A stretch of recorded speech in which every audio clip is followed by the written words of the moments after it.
Okay. Now, what we're going to be discussing today, we're going to look at the 7 golden rules of property, right, which is quite interesting.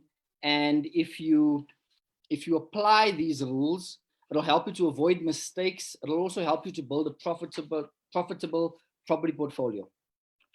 But I think let's just wait for a few more people to join us. Okay, who else do we have online here? Jefferson, how are you, my brother? What I'm going to do now, guys, before we start, I'm just going to share a watch party. Okay, there we go. So while we're going through this, through the live broadcast, guys, I want you to comment. I want you to ask questions. What we'll do is I'll answer all your questions at the end of the half an hour. So I've shared a watch party. Bongs is good. Okay, what else do we have on? In the watch party. Okay, good stuff. KG, my brother, long time. How are you? Hey, how's the property going? When are the auctions opening, KG? Give us a comment there. Tell us when the auctions are opening. Guy, KG buys a lot of properties at the sheriff's auctions. So KG, let us know what's happening at the auctions. Hayla, how are you? Lester? Okay, good stuff. As I said, guys, Leanne, like, share, ask questions, please. This is interactive. I don't just want to be talking for half an hour. I want you guys to interact. I want you to ask questions. Roland. Okay, good stuff, guys. We've got a few people on here. So basically, let me tell you why we started the Wednesday chats. So as Property Pick, we started the Wednesday chats because we wanted to share information. We wanted to give you more value, give you tips around property, around investing. We bring on experts in the field for interviews so they can share their expertise. And yeah, just to share value and let you know what Property Pick is doing, let you know what's happening in the property environment. And that's how we started. So we've been doing it for about just over a month now. I think this is our 5th week and it's been going well. And we thought today what we want to do is we want to share the rules of investing in property, the 7 golden rules. As I said before, that if you know these rules, if you apply these rules, it will help you to avoid mistakes. And what it will do is in the long term, it will help you build a profitable property portfolio. Okay, can we start? Okay, let's go. Right now, guys, I want you to get a pen and paper because what I'm going to do is I'm going to give you the rules. I'm going to run you through it, explain it to you, and I want you to write it down. Right. And then if you have questions, put your questions in the comment section and we'll cover all your questions at the end of this. So this is for you guys that want to start investing or you're already investing, but these are some of the things that you haven't done. So number 1, right, of the 7 golden rules is in property, you make your money when you buy. So I want you to write that down. In property, you make your money when you buy. How's it, Daryl? Now, what does that mean, you make your money when you buy, right? Now, firstly, when you buy a property, you want to make sure that you buy it below market value, right? So let's say, for example, the property is worth $1 million. You want to make sure you buy it below market value, buy it either for 900, 800, 700,000. Now, what does that mean? That means that you're buying equity, right? It means that you're buying equity. So it means that you've already bought the property below market value so that if the market comes down slightly, let's say with COVID, prices come down, that means you still have a bit of equity in there, right? So that means that firstly, you want to look at buying a property below market value, right, as an investor. Then you want to make sure when you buy that property, you want to get paid from day one, right?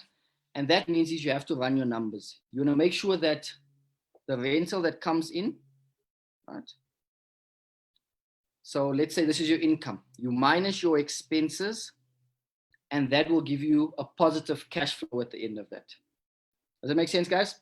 So firstly, you want to make sure you buy a property below market value.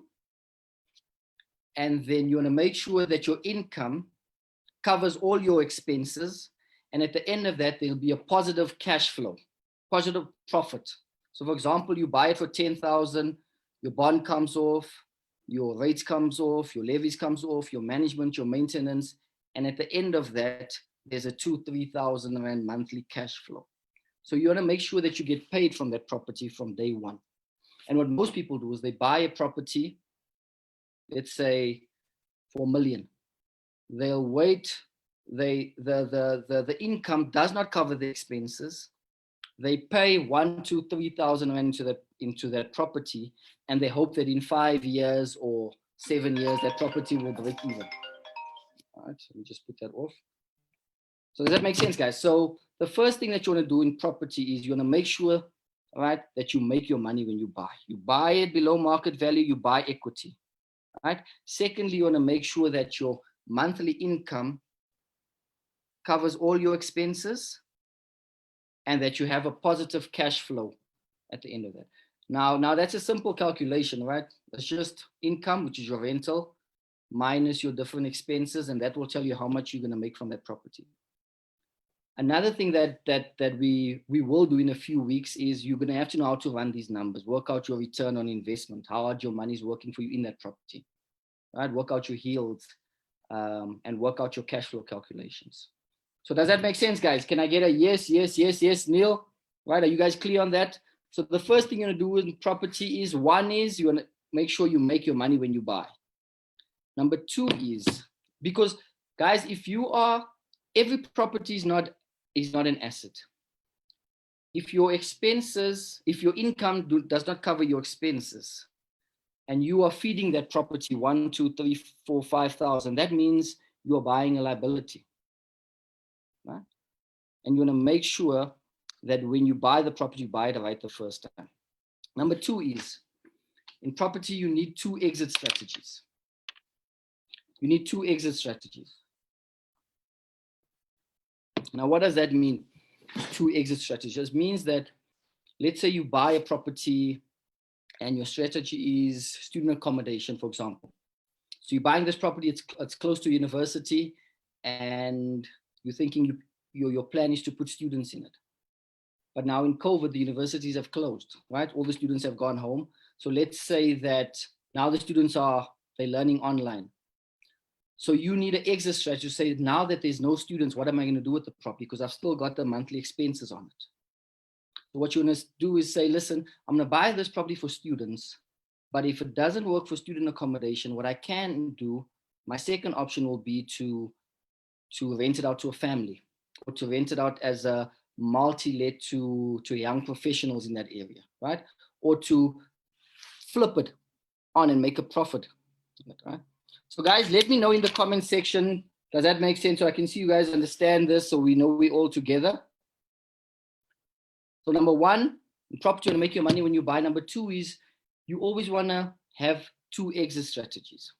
Now what that means is you need to run the numbers on how this property will work as a student accommodation property, how it will work when you rent it out to a family, and how it will work if you had to flip it. Right? So for every property, you need to have 2 exit strategies. So I use an example of student accommodation. Right? If you don't have students, you need to either rent it out to a family, you need to run the numbers and make sure it works on that. You need to see as a multi-let, what will it work as? Or you need to see when you're flipping the property, what that will work as well. Will you make a profit on it? So always have 2 exit strategies, because guys, who knows that in property, things do not always go the way you planned for, right? Things might change in the area, the market might change, and then you might have to do something else with that property than what you plan to do with it. Okay. So 1, you make your money when you buy. 2, always have 2 exit strategies. 100%, Daryl. Okay, good stuff. All right. Let's say, for example, now if you have offices and people are working from home, you no longer have tenants, people no longer have a use for your offices, you might say, okay, when I don't have tenants for my offices, what I can do is I can convert this to a residential building. I can rent it out, a smaller flat, or I can sell the building for profit and make a profit on it, right? So we use the student accommodation example. Let's use the office example. So offices, people are working from home. There's no longer demand for office space. What you can do is convert it to a residential building, Or you can say, listen, let me sell it for profit and get out of it. So that's what I mean when I say you always need 2 exit strategies. Makes sense, ladies and gentlemen? Auntie D, Neil. Okay. And number 3 is, so of the 7 golden rules, 1, you make your money when you buy. 2, you need 2 exit strategies. And 3, you need to buy for a qualified demand. Right? Now, we covered this in area research where before you buy a property, you need to see what the demand is in an area. And that obviously means you need to analyze the area. Now, we went through that a couple of weeks ago of how you analyze the area, right? You need to pull an investor report, see what people want in that area. Do they want 1 beds? Is it first-time buyers? Do they want townhouses? Do they want family homes? What do they want in the area? Is there demand for room rentals? Right? So you need to buy for qualified demand. And that's going to determine what type of property you buy in that area. You're not going to buy a let's say example, you're not going to buy a family home when people are looking for 1 bed. So you guys with me? Or you're not going to do student accommodation if there is no tertiary institutions close to there. So you need to buy for qualified demand. What's the demand in that area? And that you can determine obviously by analyzing the area. You speak to letting agents, go pull an investor report on the area. So make sure you buy for qualified demand. Right? Do not just buy a property because, let's say, your mother lives in that property or you grew up in that area. Right? Buy for qualified demand. So, and you need to see what the big industries are in that area as well. As we said, there always needs to be 2 to 3 big industries in that area. So you're going to buy for qualified demand. And then, right, number 4 is follow the money. Now, guys, I hope you guys are having a pen and paper and you're writing this down, right? Because this is going to help you when investing in property. So you make your money when you buy. You buy the property right. You're going to buy it below market value and make sure it cash flows right from day 1. Then 2 exit strategies. If 1 doesn't work, you have 2 other strategies that can work with that same property. Then you're going to buy for qualified demand, see what the demand is in that area, because you're going to make sure that you always have tenants. Right? And then number 4 is follow the money. So write this down, guys. Follow the money. Follow the money. If something, if a strategy, an investment strategy does not work where you live, you need to go where it works. Does it make sense, Daryl? Hey, Beverly's, Andy. So if something does not work where you live, you need to go where it works. Most people think that they need to invest where they live. Right? You don't have to. If you want to invest in student accommodation, you have to go where there's a tertiary institution. Does that make sense, guys? If you want to buy and sell properties, you cannot do that in an area that is, let's say, an area like Greenstone in Edenville, where it's first-time buyers, all the townhouses are new, they're probably fully bonded, so flipping properties will probably not work there. Right? You probably need to go to an older area where the houses are paid down, right? With the houses where you can find a few distressed properties in there. Does that make sense? So follow the money. If a property strategy does not work in your area, go where it works. Right? I've got friends that invest in the UK and they buy properties in the UK because they want to get paid in pounds and live in rands, right? So that's what it means where it says follow the money.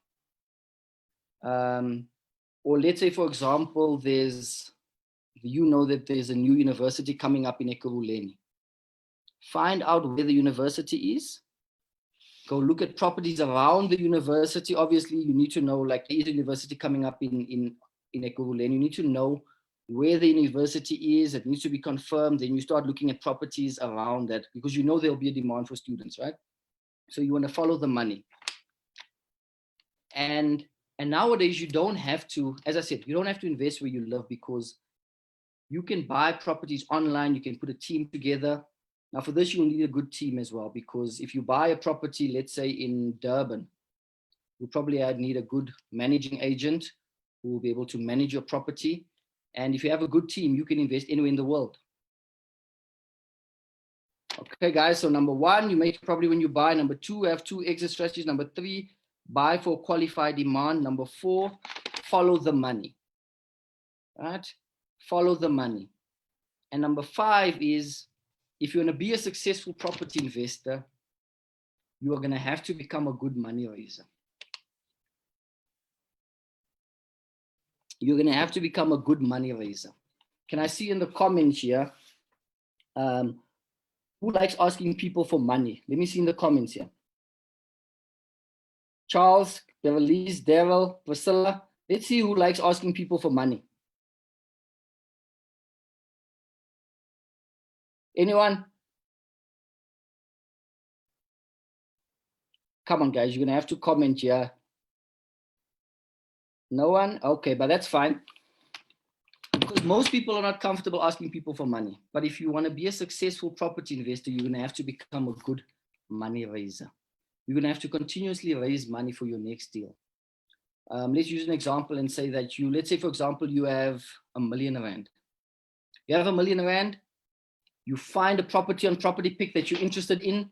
You decide that you run your numbers. You decide this is a property for you. You buy that property. You buy it for R1 million. You have a positive cash flow. Good. You've got your first investment property. But now you've just got R1 million in that property. Now you want to do your next deal. Where are you going to find the money for your next deal? You're going to have to raise more money for the next deal. Does that make sense? So you're going to have to become a good money raiser. Now there's a few things, a few places that you can raise money from. I'm just going to give you a few examples. You can raise it from the banks, right? If your affordability is good. There's about 52 banks in South Africa. You guys know that? Okay, Daryl says he doesn't mind asking people for money. Bong says, I hate asking people for money. Most people hate it, right? But if you want to be a successful property investor and you want to build a big portfolio, you're going to have to be comfortable asking people for money, right? And this is a skill that you have to learn, is how to become a good money raiser. And there's a few places you can raise your money from the banks. You can raise it from a JV partner who comes in. Let's say you do the work on a property. He gives you the cash for it, and you guys split the profits, or you go 50-50 or 70-30. You can use angel investors, which a lot of people do, is where you bring in an angel investor in.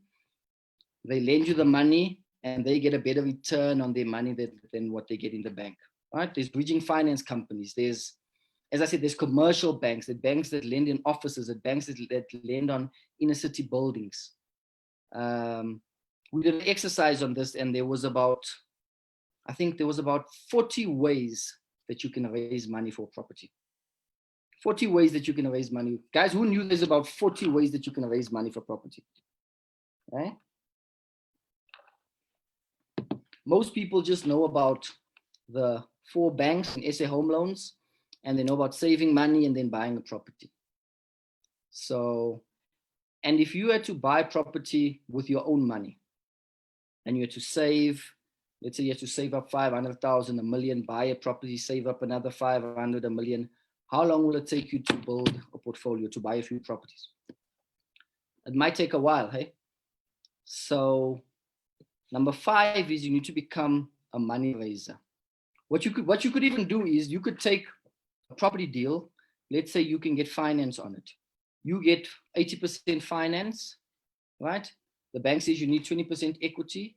You bring in a partner with a 20% equity, and you guys do a JV on it. Make sense? Okay, yeah. Obviously, if you want to go to the banks, make sure, guys, if that's something you haven't done before, is go check your credit score. Well done, Bongs there. Thanks for that. Go check your credit score. All right? Because the banks look at your affordability, but there are banks, Bongs, there are banks that do not look at your affordability. There are banks that look at the deal as well. They do look at you, but they look at the deal and they look at your experience to say that, will you be able to manage this property? They'll look and say that if the deal can repay the loan and there's still some cash flow on it, then they lend you the money. So that's good. Check your credit score. But as I said, there are 52 banks. Now, I don't have the time to run through all of them, but there are banks that look at affordable housing. There are banks that look at student accommodation. There are banks that look at office blocks and commercial. There are banks that look at inner city build. There are banks that look at township properties. Do you guys know that? There are banks that will lend you money on a township property that is paid off, and they'll give you the money so that you can take that and build rooms in the back. The yard is big enough, and then the rooms will pay back the money. But number 5 is, maybe we should, I think what we'll do is we need to run a Get Property Wise on running the numbers, which is important. And then we need to run another Property Wise on how to raise finance. Because I think most people challenges is they don't know how to run the numbers and they don't know how to source the finances. That's all. And there's institutional money, which is your banks, your government. Then there's private money, which is so your JV partners, your angel investors. Yeah, so those are the family and friends. You can buy property on a credit card, which I would not advise you to do, but I've done it before, but don't do that, right? And then, so number 5 is become a money raiser. Number 6 is be safe and legal. So make sure, guys, that you always have the right contracts, your OTPs, you have the correct exit strategies. You've always checked it with attorneys. If you're not sure about a clause, make sure that you check it with the attorneys. Right? Make sure that you are safe, especially if you're working with JV partners, especially if you're working with angel investors. You're going to make sure that you are professional and you are legal, that it's a legal document. It protects both parties, right? And what you also want to do is you want to make sure that whatever you do with the property, you want to make sure that it's legal with the municipality. You get the correct approvals with planning. Does that make sense, guys? For example, I looked at a property this morning where we can divide that property into 5 little 1-bedroom flats. It's a huge property. We can divide it into 5 flats, and you could get between, let's say, 3,000 and 4,000 rand for each unit. But which is easy to do, but will the municipality approve of it? Because the challenge is you can do the deal now, divide it into 5, get your 20,000 rand rental coming in, but then in a few years the neighbors complain and the municipality comes up and they say, listen, you need to break this down, to break that down, and then you just wasted money. Does that make sense, guys? So you want to be safe and legal. Right? You want to dot the I's and cross the T's. And number 7 is, guys, you want to take massive action. Massive action. Massive action. Someone told me once, he said, action without knowledge is dangerous. So action without knowledge is dangerous, but knowledge without action is useless. I'm going to say that again. You guys with me? Rochelle, Jabule, yes? Okay. So action without knowledge is dangerous, but knowledge without action is useless. And so we're giving, and that's why we're having these property checks where we're going to come together weekly. We're going to give you information. We're going to share information. But the main purpose of this is that you can go out and apply this. Right?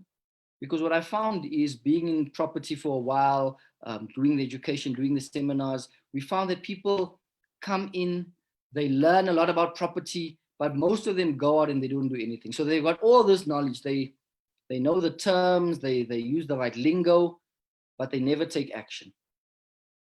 Does it make sense, guys? So take massive action. Subscribe to Property Picks, start looking at properties, start contacting the owners, start running your numbers, start putting in offers, right? Look at a few ways that you can raise finance. If you have challenges with that, contact us and we can help you look at that. Does that make sense, guys? Okay, let's see. Okay, wow, that went quick. Londwabo, how are you, my brother? Now, when you become a good money raiser, for example, like Londoba makes money in something else. He makes money in cryptocurrencies, but then what he does with that is he buys properties with it, right? So you need to be creative with how you make your money as well. Analysis paralysis takes over, Jabulile. That's correct. So guys, let's go through it again. Then I'm gonna take your questions. And it's simple. This is not brain surgery. It's not a rocket science. It's simple steps. You know, make sure in property, you make sure you make your money when you buy. You buy it below market value. You run your numbers. You make sure that that property will be profitable from day one. Right? If that property is not paying it and you are paying in, it is a liability, it's not an asset. Number two is you want two exit strategies. If one strategy does not work, you want to make sure that you can either sell it or you can rent it out to a family, right? Or you can turn it into a multi-let, or you can, so you want to make sure that you always have two exit strategies, because things change, guys. Things change. Areas changed, like COVID. No one predicted this, but you want to make sure that if you need to get out of that property, you can get out of it. 3, buy for qualified demand. Make sure you've analyzed the area. You know that there's a demand for that property. The worst thing is to buy a property and no one wants to live there, right? There's not a demand in that area. So you make sure you buy for qualified demand. You follow the money. If something does not work where you live, go where it works. If you need to go to Durban, if you need to go to Johannesburg, if you need to go to Cape Town, if you need to go to the UK, make sure that you follow the money. Number 5, become a money raiser. You have to constantly raise money for your next deal. And this becomes easier because after a while, once you've done 1 or 2, 3 successful deals, you no longer go looking for money. People come to you for money. And that's where you want to get to, where people come looking for you, come to you looking for deals, and they've got the money. Eventually, that's where you'll get to. Then you want to be safe and legal. You want to dot the I's and cross the T's, make sure your contracts are straight, make sure your agreements are in place, make sure you've checked it with attorneys, make sure you get the approvals from the municipalities, right? Safe and legal, important. And now once you've done all of this, guys, then you need to take action. You need to go out, you need to put in the offers, you need to start buying properties. And now is a perfect time to buy these, because in the next few months, a lot of these properties are going to come onto the market. There's going to be massive opportunities coming up. Okay. So guys, I hope that makes sense. Let me look at a few of the questions here that we have. I think we're on a half an hour. Let me look at a few questions here. Okay. Okay, Bong says he hates asking for money. As I said, if you know, and guys, if you hate asking for money, what investors want to know is, they want to know who you are, what you've done, how and when am I going to get my money back? Right? If you don't like, they want to know who you are, what your experience is, right? What do you need my money for? How and when am I going to get my money back? If you can answer those questions, you'll have investors lining up. Bong says, I protect and cherish my credit score. It's working wonders for me with the banks. Yes, guys, the banks love a pay slip. So while you are working and you have a pay slip, use that. Use that. The banks leverage that pay slip. Make sure your credit score, make sure you pay your debts on time, because when you go to the bank, you've got a better chance of getting the money. And we've partnered with Uba Bond Originators, who goes to a lot of banks. Don't go to one bank. Come to the Property Pick website, go to Uba, go to a few banks, not only one bank, because your bank will not necessarily give you the best rates. Make sense? Thanks, Bongs. Ashley Wolford, you get a home and want to take out a second house and rent out the one. What can I do to get it right? Okay, let me just read that again. You get a home and want to take out a second house and rent out one. What can I do to get it right? So I'm taking it, you have a house now, you want to get a second bond and rent out, buy your second property and rent it out. All right. Now, obviously, it depends. What do you want to do? You want to rent that property out? How's your affordability? Come to the website, click on the link with Uba, see what your affordability is, guys. And that's most people as well. they've never checked what their affordability is. They just take for granted that they cannot get a bond. Go find out, do a pre-approval. Do a pre-approval, come to the Property Pick website, let Uber do a pre-approval of you and see how much you qualify for. Now, if you know that you qualify for 500,000, you know that, okay, now I'm looking for property of 500,000. That will give me a rental that covers my expenses and that gives me a positive cash flow. So Ashley, I would say get a pre-approval so you know what you qualify for. Once you know that, then you can make a decision on that. Bong says, yes, please, running the numbers is a challenge for me. Could you please go through that in one of your next lives? I think next week we're going to cover running the numbers. We're going to show you how to work out return on investment. We're going to show you how to work out gross yield. We're going to show you how to work out cash flow calculations so that you know when analyzing it. And guys, we've got spreadsheets on the website. These are obviously for our subscribers, spreadsheets that work out the calculations for you. But you still need to know how to do the manual calculations yourself. Okay, so we'll do that next week, Bongs. We'll cover running the numbers. Analysis, guys, you get people that overanalyze things. These are normally very clever people. They overanalyze, they analyze things for so long and they don't do anything, right? If you've got the information, take action. What else do we have here? How do you determine the real market value in this climate as the prices of houses are tumbling? Look, with the market value, there's different. There's the municipality's valuation of a property, which sometimes it's higher, sometimes it's very low. So you don't take that as a. Then you've got the estate agent's valuation. Estate agents, what they do is they normally give you a higher valuation so they can get a mandate. And once they get a mandate, and then they tell you, listen, we need to bring the price down. Londoava knows well about this. Hey, Londoava, but estate agents do. And then you have your valuation of the property, which your valuation, your children grew up there, you've painted this room pink and that room orange, and you love this house. And then you get the real market value, which is what the market is willing to pay for the property. And that normally determines what similar properties have been going for in the street and in the area. And that you'll obviously have to pull a light stone on that to see what similar properties have been selling for in the area. So that's normally how you determine the market value. I think that's also one we need to cover soon. My point is on determining equity. Will there be an equity at all in the current climate? There will be, because what I believe that, look, guys, you always try to buy these properties below market value. We try to buy them, you look at it, put in your offer, you want to make sure that that property will pay you and you will not have to pay it. And if you run your numbers and it doesn't work on that price that the owner wants to sell on, and then you put in the offer where you think the property will work, and especially now in the next few months, payment holidays are ending. There'll be a lot of people that need to come to the market and sell their properties, and there will potentially be discounts. And what we are looking currently, if you're looking at the rentals, these small rentals, you want to look at properties under $1 million. You'll always have buyers, you always have tenants, right? Properties that the average person can afford to buy and that the average person can afford to rent. Anything else here? Bongs, guys? Any other questions? As I said, guys, share this, like it. We're here every Wednesday at 1 o'clock. Let me see if I go to... Okay, let's see here on... I just want to go to... I see there's a few more questions here. Let's see if there's questions on this side. If there's not any more questions, then we're going to call it a day.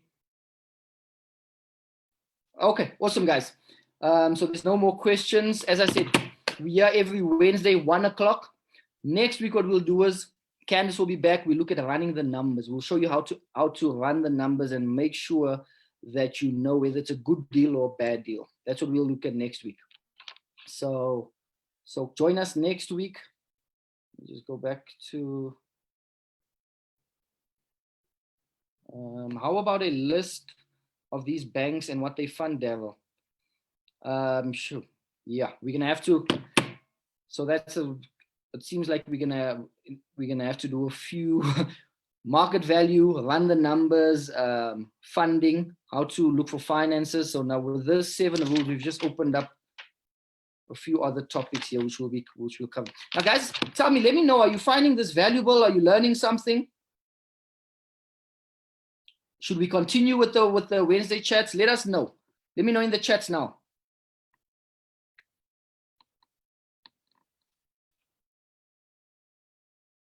Let me just see in the comments. Let me know in the chat. Are you finding it valuable? Are you learning?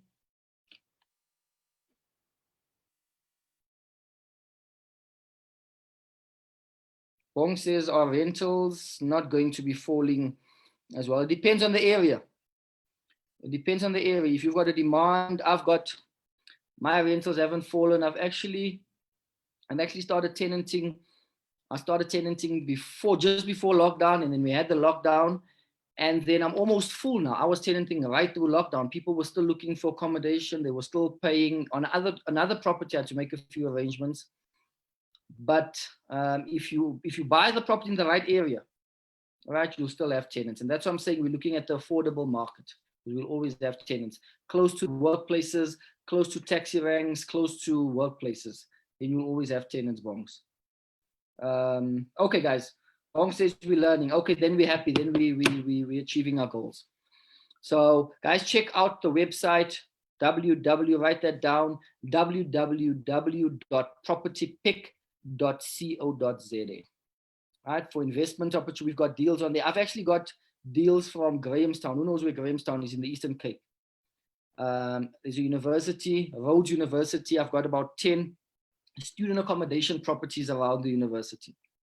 Now that's something we're going to load them onto the website. As I said, this website is going to be nationwide. Eastern Cape, Gauteng, Durban, Cape Town, Bloemfontein, Limpopo, right?